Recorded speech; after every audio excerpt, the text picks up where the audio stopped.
साथियों, आप सभी लोगों का स्वागत है हमारे इस वीडियो में, जहां हम सभी लोग श्री रामचरितमानस जी के उन पावन प्रसंगों को लेकर के आप लोगों के बीच में उपस्थित होते हैं।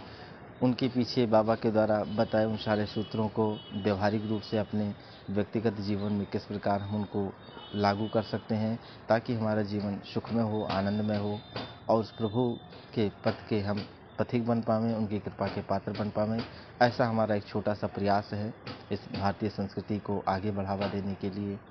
रामचरितमानस को लोगों के हृदय में बिठाने का यह हमारा प्रयास है और आप लोगों से भी यही भाव भरा निवेदन है कि इस प्रयास में आप लोग भी हमारा पूरा सहयोग करें, ताकि इस राम कथा की गंगोत्री जन जन तक पहुँचे। लोगों के जीवन में जो अशांति है, जो लोगों के जीवन में दुख हैं, ताप हैं, संताप हैं, उस राम रूपी गंगा में एक बार स्नान कर ले तो जीवन सभी का शीतल हो, शांत हो, सुगंधित हो जाए। ऐसा भाव, ऐसा छोटा सा हमारा यह प्रयास है।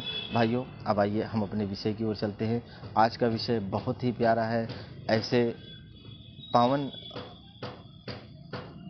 संत की हम कह सकते हैं, आज ऐसे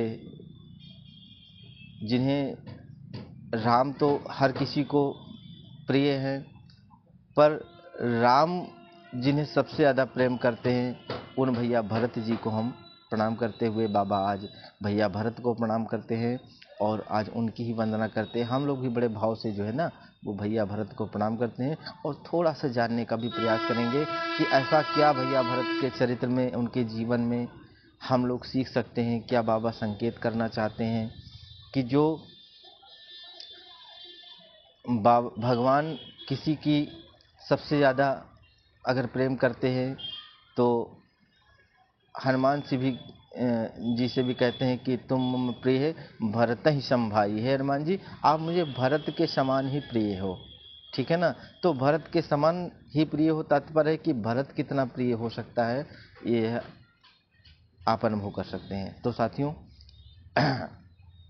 भैया भरत के बारे में बाबा एक चौपाई में कहते हैं, आइए हम सभी लोग दोहराते हैं कि प्रणव प्रथम भरत के चरना और जासु नेम व्रत जाई न बरना। ओहो, बाबा कहते हैं कि मैं उन भरत जी के चरणों में बारंबार प्रणाम करता हूँ कि जिनके नियम, जिनके व्रत, जिनका संकल्प, जिनकी साधना की जो है कहीं नहीं जा सकती है। जिनके साधना को देख करके बड़े बड़े योगी भी जो है वो लज्जित हो जाते हैं।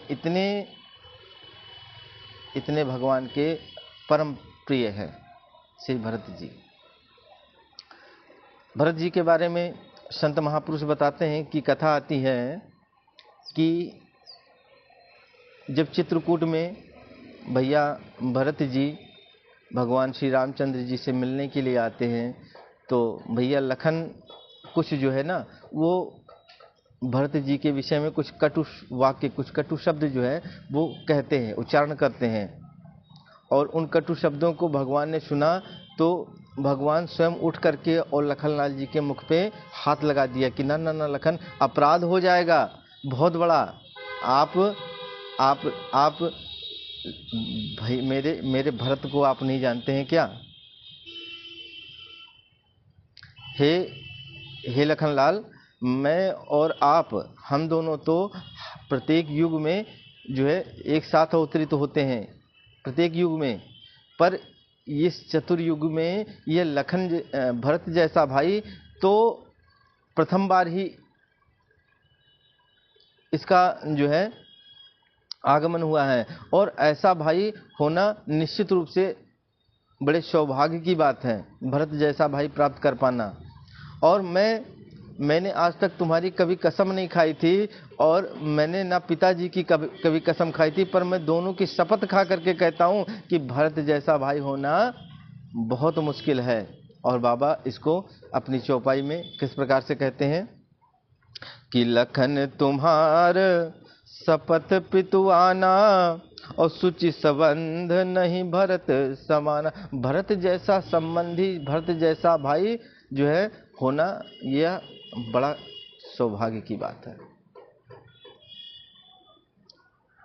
भरत जी के विषय में एक बार कथा आती है। श्री जनक जी से माता सुनैना प्रश्न करती हैं कि हे महाराज, आप तो परम ज्ञानी हैं, परम विद्वान हैं, और आप राम के विषय में तो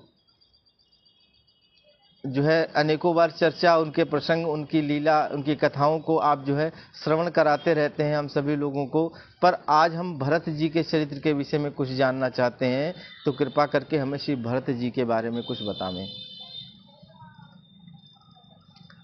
राजा जनक जी मुस्कुराए और कहते हैं कि देवी, मैं तो क्या, राम श्री भरत जी के बारे में तो सिर्फ एक ही व्यक्ति है वो जान सकते हैं। कहा कौन है जो भरत जी के बारे में जानते हैं ठीक ठीक रूप से? तो कहा वो है भगवान श्री राम, वही श्री भरत जी के बारे में जानते हैं, उनके स्वभाव के बारे में, उनके आचरण के बारे में, उनके व्यवहार के बारे में, उनके जीवन के रहस्यों के बारे में। वो अगर कोई ठीक ठीक रूप से जानता है तो वो भगवान है श्री रामचंद्र जी। तो माता सुनैना ने कहा कि ठीक है प्रभु, कोई बात नहीं है महाराज, ऐसा करते हैं कि हम बुलावा भेज देते हैं यहाँ से, और भैया भरत को और भगवान श्री रामचंद्र जी को, हम दोनों को जो है निमंत्रण लेते हैं, उन्हें बुलाते हैं, इसी बहाने उनके भी दर्शन हो जाएंगे और श्री भरत जी के विषय में भी हमें कुछ जानकारी हो जाएगी।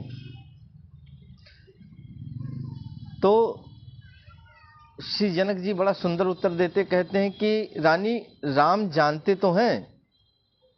तो कहते हैं कि भरत अमित मही माँ सुन रानी, ओ जानहि राम न सकहीं बखानी। हे रानी, ऐसा नहीं है, राम जानते हैं पर बता वो भी नहीं सकते हैं, इतना पावन चरित्र है श्री भरत जी का, वो भी नहीं बता सकते हैं।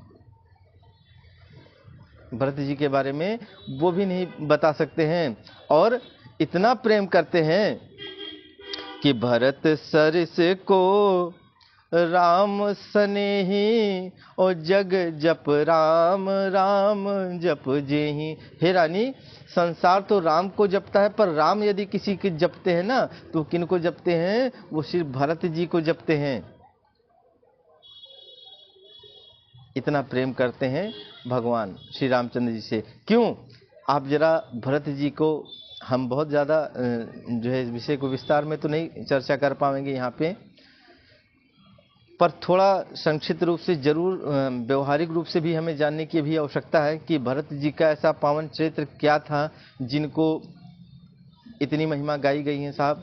और भगवान के अति प्रिय अतिशय प्रिय लोगों में भरत जी का एक नाम आता है, सर्वप्रथम नाम आता है। ऐसा क्या था विशेष?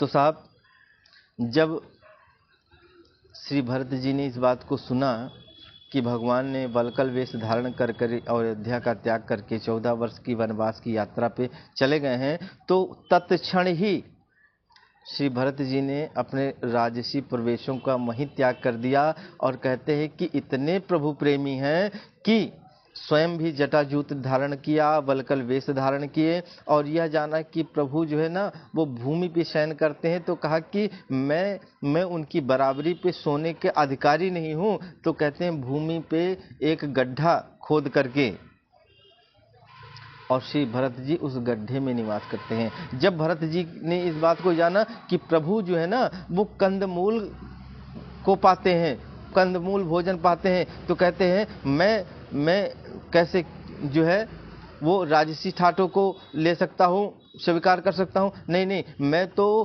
उनका सेवक हूँ, मैं तो उनका दास हूँ, मैं तो उनसे भी जो है, भगवान यदि कंद मूल खाते हैं तो कहते हैं मुझे तो उसका भी अधिकार नहीं है, मैं तो सिर्फ मल खाऊंगा। मल का तात्पर्य कि श्री भरत जी ने क्या किया कि वो कुछ अन्न के दानों को लेकर के, और नंदीग्राम में ही एक गैया को, नंदिनी गाय को, उस गौ को वो अनाज खिलाते थे, और उसके गोबर से जो अन्न निकलता था उसे सरजू जी के जल से धुल करके उसी को सत्तू बना करके और उसी को पाया करते थे।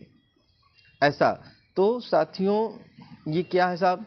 ये अगली सीढ़ी है, ये संकेत है इस बात को जानने के लिए कि जीवन में जो साधक हैं, जो भगवान के भक्त हैं, जो प्रभु प्रेमी हैं, जो खुद को चाहते हैं कि भगवान की आप जो है प्रिय बने, तो कुछ जीवन में ऐसे हमारे जो है ना वो जीवन बेढंगा नहीं होना चाहिए। कुछ थोड़े बहुत जो है ना अनुशासन भी होने चाहिए हमारे, कुछ व्रत भी होने चाहिए, कुछ नियम भी होने चाहिए अपने इष्ट के प्रति, अपने आराध्य के प्रति। क्योंकि यह सूत्र है साहब।